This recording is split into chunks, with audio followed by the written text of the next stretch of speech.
Good day, I'm Angela To. Maklun is still on honeymoon. Today we are in River Valley neighborhood, one of the most expensive neighborhoods with primary schools. In fact, it's well known that some parents move to areas closer to choice schools just to improve the chances of their children securing a place in these schools. Recently, the Ministry of Education introduced a new ruling for how long you must live in a neighborhood for your children to be eligible to remain at a local primary school. How will this new ruling affect your home buying or renting decisions? If you are a parent of a future primary school student or just interested in how nearby schools impact property prices, you will want to stay tuned. On today's episode, we highlight the top 3 most expensive school districts in Singapore and help you navigate the new rule change put in place by the Ministry of Education. Next on XTV with your host, Angela To. For parents, schools and home go hand in hand. Often, parents choose a home to buy or rent because of its location next to a school. As a result, prices of homes near popular schools can go through the roof. So what is the relationship between primary schools and property in Singapore? Well, traditionally it's because of the Ministry of Education's system of a school placement program for primary kids, which means that within the vicinity of a popular school, the children has a privileged placement program to gain admission into the school. So as you can see, that is the first point of establishing a correlation between very good schools and a stability in the property price and future upside potential to the property. Soon, the 2015 Primary 1 registration exercise for admission to Primary 1 in 2016 begins. The 2nd of July is the registration date for rising students who have a sibling studying at the primary school of choice. At srx.com.sg/property prices near primary schools, we provide a link to MOE that outlines the full registration procedures. However, in summary, the primary school admits students in 3 phases, with multiple sub-phases that take place in July and August.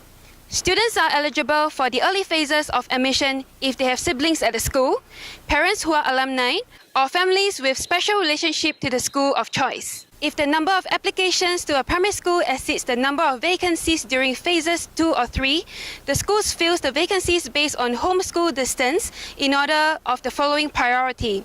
Number 1, within 1 kilometer. Number 2, between 1 kilometer and 2 kilometers. And number 3, outside 2 kilometers.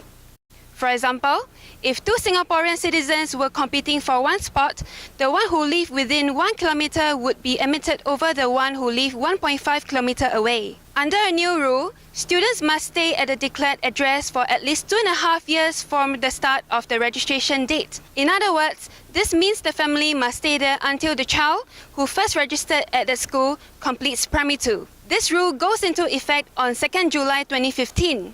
It targets parents who have bought or rented near a primary school of choice only to move out after the child is enrolled. If a parent purchases an uncompleted home, you must stay in a home for 2.5 years after you move in, even if your child has already completed Primary 2. Now, if we were to look at one good example of how a good school can affect the prices of property in the neighborhood, many years ago, not many of us know of this primary school called Rulang Primary School. It's a primary school in Jurong East until such time when the top PSLE student actually came from that neighborhood school. And overnight we realized that there is sudden surge of interest for property buyers for the properties around the vicinity of that school.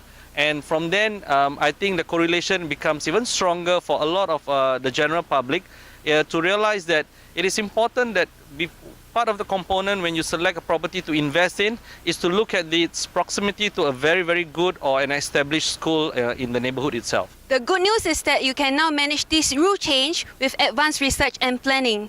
SRX Property can help you get started and put you in the right home at the right price. Here's how. Go to the URL srx.com.sg/property prices near primary schools.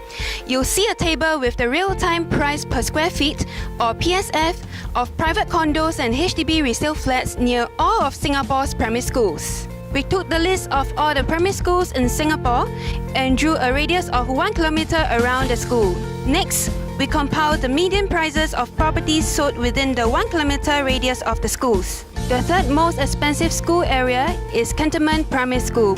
Condos within the 1 kilometer radius trade at a median PSF of $1,740. The second most expensive neighborhood is the one near River Valley Primary School. Condos within the 1 kilometer radius have a median PSF of $1,769. The most expensive school district is Anglo-Chinese Junior School with a median PSF of $1,871 for condos within the 1 kilometer range. So parents, check out the prices of homes near the school of your choice by going to srx.com.sg/property prices near primary schools. That's all we have for you today. Thank you so much for watching this episode of XTV. Join us next week as we look at how BTOs, meaning build to orders, impact resale price of HDB flats. I'm Angela To. Have a good day.